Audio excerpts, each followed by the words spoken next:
had to train your astronaut, what's the future like for an astronaut? What are the future astronauts like? At the moment, the future of astronaut is quite a bit uncertain. One of the reasons for this is that the International Space Station will be decommissioned in the coming years. The other is that there are more and more commercial space flights, more and more civilian astronauts, and the profile really varies. And then the other uncertainty is that we're going back to the moon, and also we're going to Mars, the next big challenge.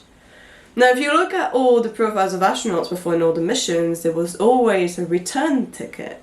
Now, with Mars, because it's so far away, because the technology is such as it is, there might not be a return ticket. Now, who would go there?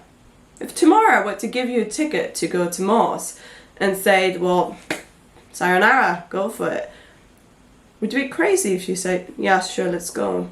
Or would you be not the right stuff if you said, oh, got a family, or, need to pay my bills and make sure that everything's fine before? You don't know how you would react, but also it doesn't mean that you're necessarily the wrong profile if you say no. You're not necessarily the right profile if you say yes. Always have a bit of in between. And there's several reasons for this. Obviously the travel to Mars is quite lengthy, and then once you get there, there's nothing much right there. At the moment, a few robots and that's it. But do you understand what kind of astronauts will go to Mars? Let's see first, how were the other astronauts, the previous generations? So if you look at the first generations of astronauts, these were going to where no one had been before. Going to space for the first time, doing EVAs for the first time, doing maneuvers for the first times. These were just extremely strong-minded pilots. And then it already evolved a bit when you had the Apollo missions. Now it was already much more teamwork. You had to be several days in a capsule, and you were just doing the impossible. It wasn't just going to space anymore, it was going to the moon and back, right? So you really had to be much more of a team player by then. You couldn't just be a very strong-minded fella who was extremely, resilient. And then with Space Lab and, all the kind of International Space Station and scientific missions such as the Space Shuttle missions, more and more scientists started to come in. We needed not only teamwork, you need collaboration because you were several days together, or even a year, depending on which space station you were. But you really needed to have this focus on science. The travel itself wasn't the hard part, it was just surviving that environment and providing the right data.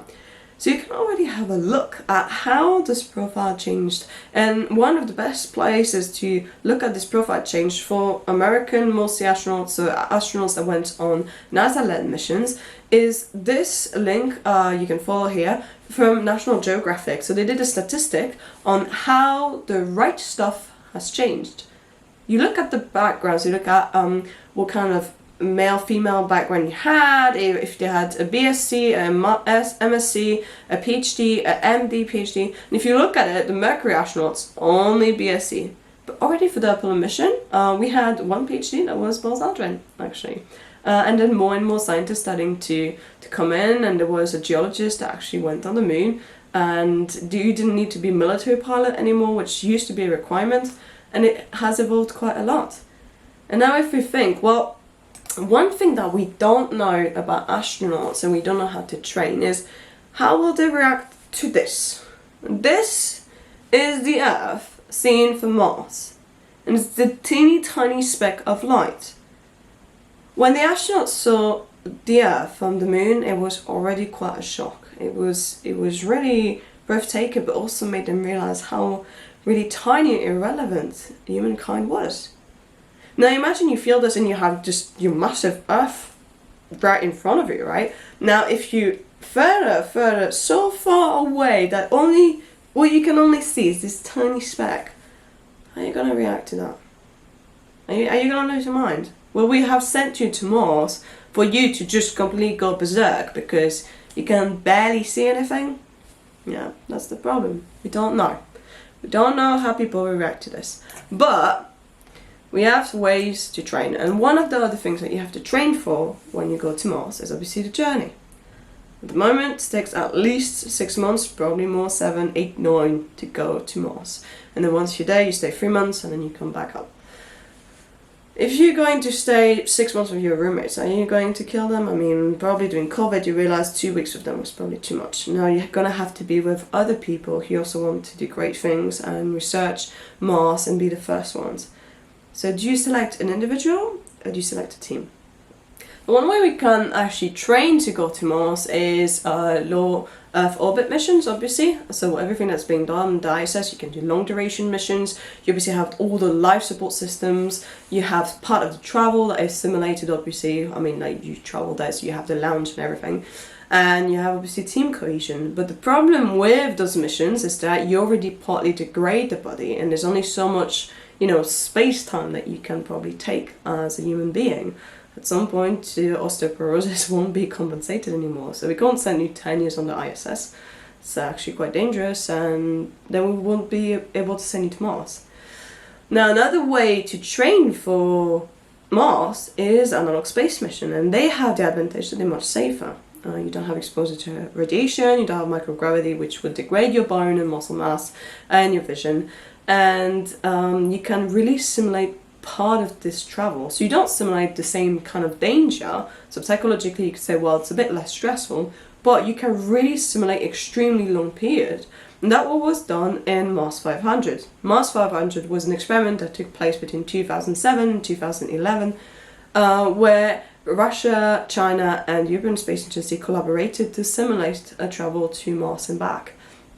And sadly what they saw is that after 512 days, half of the crew had sleep problems, and one of them even had psychological problems, and they were just getting more and more depressed.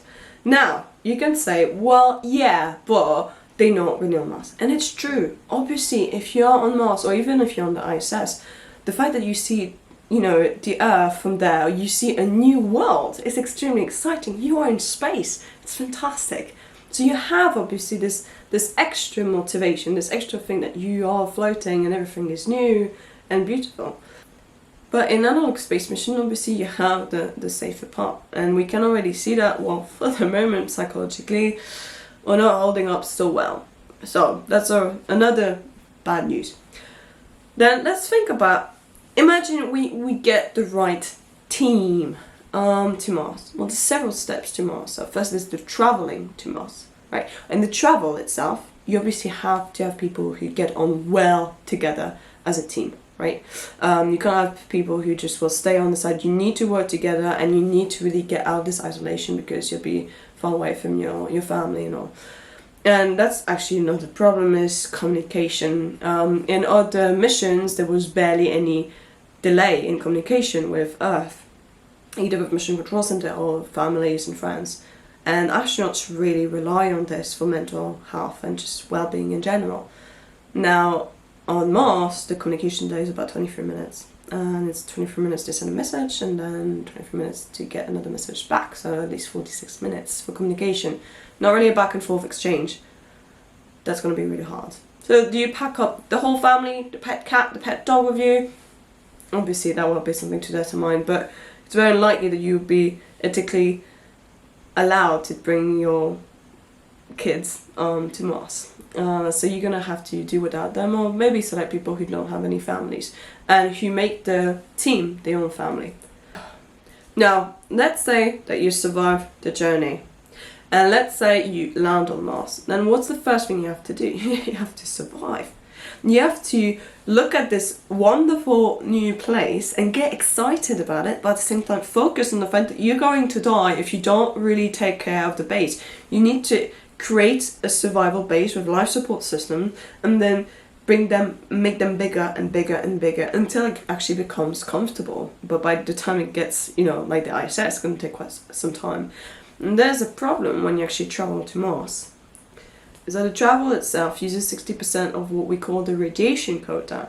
The radiation quota is the limit to which astronauts can be exposed to in means of radiation before they have to be decommissioned, because NASA and ESA obviously wants them to not get cancer from radiation exposure. When you're a civilian pilot, you also have high exposure to radiation. Obviously it's not as much as astronauts on the ISS or going to the moon, but it still exists, and for the moment just traveling to Mars would be approximately 60% of your quota.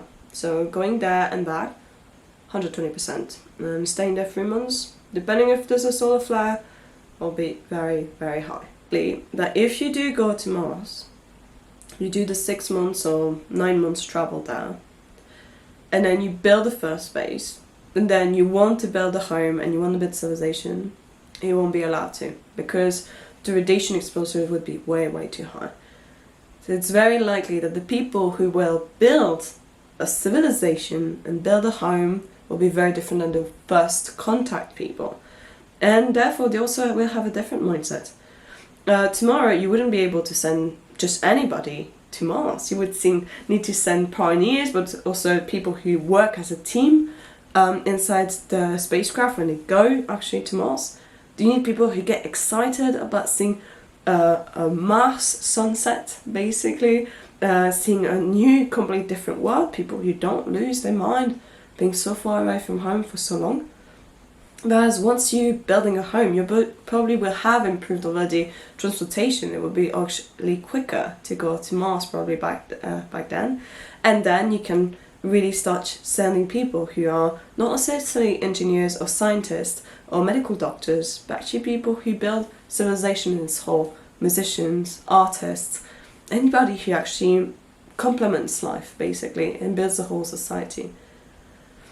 NASA is looking into reducing now, changing now this radiation quota to make it more accessible for all. Peggy Whitson was one of the astronauts who actually was annoyed that she had reached her quota already when she was still ready to go on missions.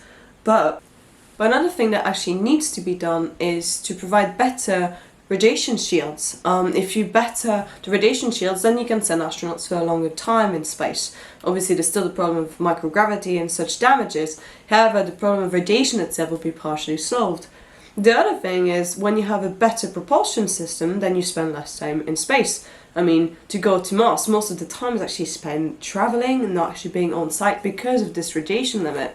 Imagine that you could go down 2-3 months, then obviously it would be much easier. Obviously there's still a certain window, it's not necessarily just a propulsion system, but you could still decrease this travelling time to go to Mars, and then you wouldn't need astronauts to come back as quickly, or you could send them back and forth a longer time. I hope you enjoyed this video. It's very general, but have a look into the statistic provided by the National Geographic research. The link is provided below, and I hope you have a lovely day.